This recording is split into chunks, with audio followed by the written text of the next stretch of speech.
The screen flickers with fragments of 3 decades. Sheen as a soldier in Platoon, a fast-talking broker in Wall Street, a mischievous sitcom bachelor, and then a man staring back at his own story. Netflix's AKA Charlie Sheen is billed by critics as unflinching, neither apology nor attack. It examines how extraordinary talent and relentless publicity can become a trap. To understand that portrait, we have to trace the rise, the collapses, and the long shadows cast by fame. Carlos Irwin Estevez entered the world on September 3, 1965, in New York City. The youngest of 4 children born to actor Ramon Antonio Gerardo Estevez, better known by his stage name, Martin Sheen, and artist Janet Templeton, Charlie grew up in a household steeped in creativity and performance. From the time he could walk, cameras and scripts were part of the family landscape. The Sheens later moved to Malibu, California, where the children spent their days near studios and film sets, absorbing the rhythms of an industry that would soon define their lives. Charlie attended Santa Monica High School, sharing classrooms and baseball fields with friends who were also chasing stardom: Rob Lowe, Sean Penn, and Chris Penn. The teenagers experimented with Super 8 cameras, shooting short films in backyards and on beaches. Even in those improvised stories, Charlie displayed an instinct for timing and character, qualities that would later mark his professional work. Baseball was another passion.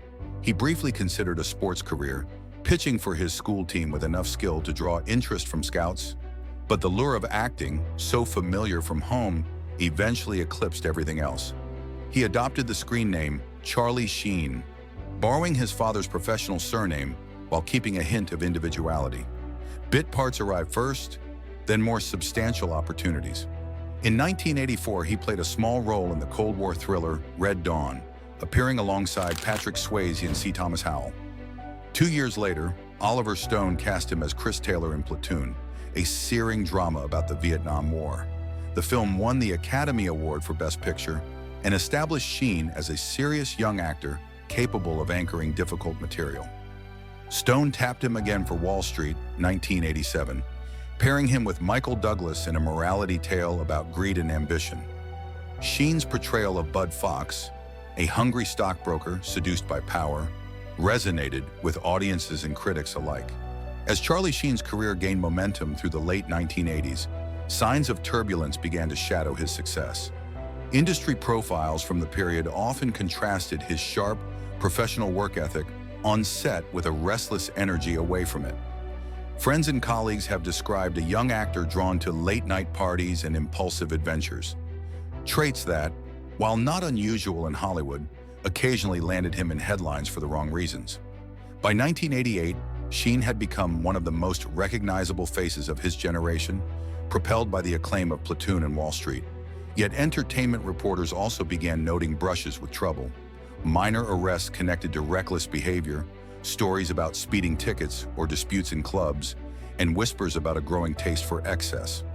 Public records from the era confirm that he faced a few low-level legal citations, the kind often associated with youthful bravado in an environment where boundaries were easily tested.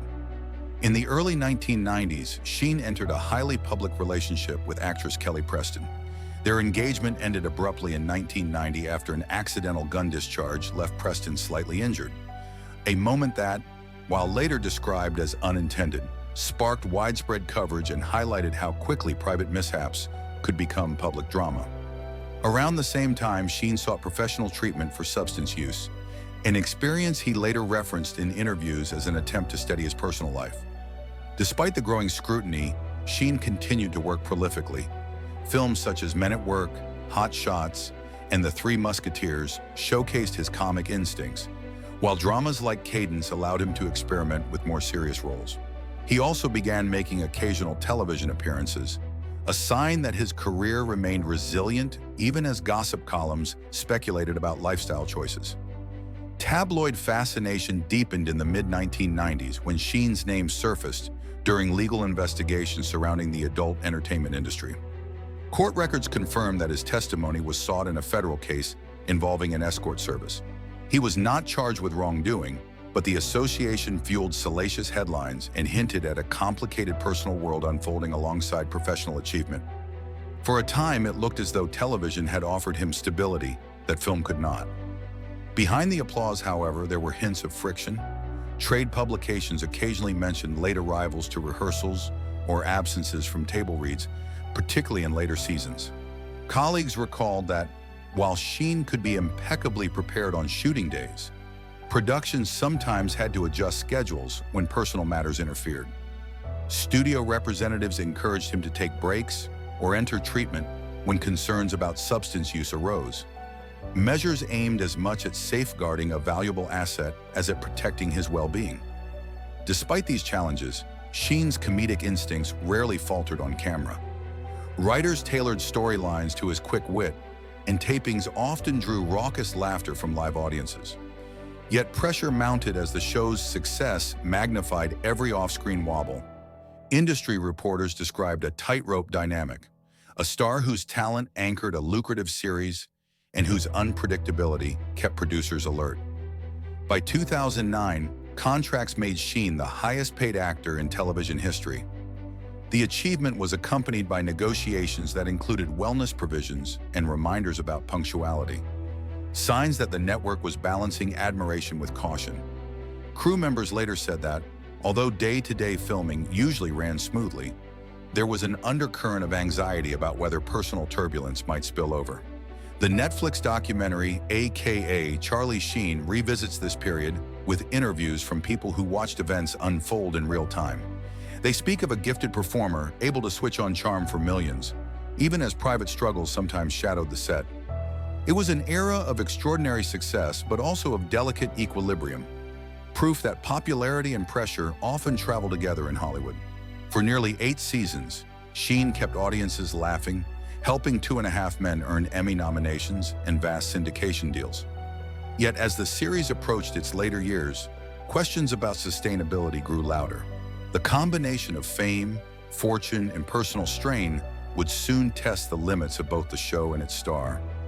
By the end of the 2000s, the balance between Charlie Sheen's on-screen professionalism and private turbulence had become fragile. In December 2009, a domestic dispute during a holiday in Aspen, Colorado, led to Sheen's arrest. According to local police reports, he later entered a guilty plea to a misdemeanor assault charge and received probation, counseling, and a fine. Early 2011 marked a dramatic escalation. Sheen was hospitalized after what representatives described as a medical issue at home. Soon after, he launched a series of highly public interviews and online broadcasts in which he criticized the producers of 2.5 Men, coined phrases such as tiger blood and winning, and portrayed himself as fighting against studio restrictions. Clips went viral, turning a serious breakdown into pop culture shorthand almost overnight. Behind the scenes, CBS and Warner Brothers faced an unprecedented dilemma. The lead actor of their most profitable sitcom was openly disparaging executives and appearing erratic on national television. Concern for the cast, crew, and brand led the network to suspend production mid-season. When tensions continued, Sheen's contract was terminated. The decision ended one of the most lucrative runs in television history and left the show scrambling to retool without its central figure. The Netflix documentary, aka Charlie Sheen, revisits this implosion with news footage and interviews from people who witnessed events firsthand. Editors frame the saga not as a string of jokes, but as a cautionary spiral, a collision between fame, addiction, illness, and the unrelenting appetite of 24-hour entertainment culture. Former colleagues speak about watching a friend and coworker unravel in public, while tabloids treated the story as sport. For Sheen, the period was a crossroads. He attempted a one-man comedy tour, drawing curious crowds but uneven reviews. Lawsuits over his dismissal circulated while personal health concerns remained private. What began as a sitcom success story had turned into one of the most visible meltdowns modern television had seen. The spectacle revealed how quickly celebrity narratives can shift, from triumph to turmoil, when the boundary between performance and personal life collapses. By late 2015, after years of speculation about his well-being, Charlie Sheen chose to speak openly about a matter he had previously kept private. On November 17th of that year, he appeared on NBC's Today Show and revealed that he was living with HIV. Sitting with journalist Matt Lauer, Sheen explained that he had been diagnosed several years earlier and had decided to disclose the information publicly in order, he said, to end harassment and regain control of his own story. The announcement marked a profound shift in how the media covered him. Headlines that once dwelled on parties and feuds turned to questions about privacy, stigma, and medical progress. Sheen described starting antiretroviral therapy soon after his diagnosis and said the treatment had kept the virus suppressed, allowing him to remain healthy. Beyond scripted work, Sheen appeared in cameos and voice roles, often leaning into self-deprecating humor. Interviews from this period showed a more measured tone. He spoke about raising his children, rebuilding family ties, and maintaining treatment for HIV. He described sobriety as an ongoing effort rather than a single victory, acknowledging that recovery required steady attention.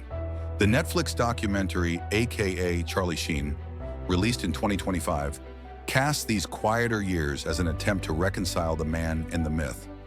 Editors combined present-day interviews with archival material to chart how Sheen has tried to understand the forces that propelled him: talent, sudden wealth, addiction, relentless scrutiny, and the choices that magnified their impact.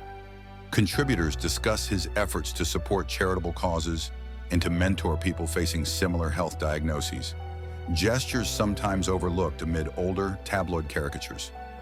Today, Sheen occasionally revisits the characters that made him famous, but he also speaks candidly about lessons learned from public collapse.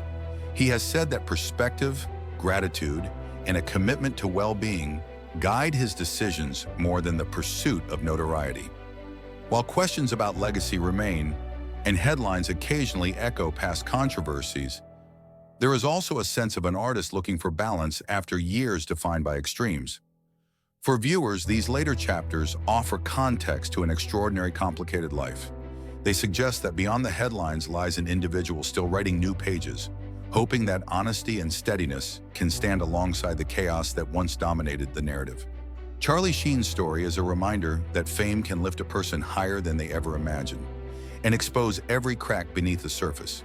From breakthrough roles to global headlines, from chaos to quiet recovery, his journey shows how resilience can follow even the most public collapse. If you found this exploration of his life compelling, please give the video a like and subscribe to Dark Celebrity Truths. Your support helps us bring more in-depth stories about the hidden cost of celebrity. Fame hides everything until it doesn't.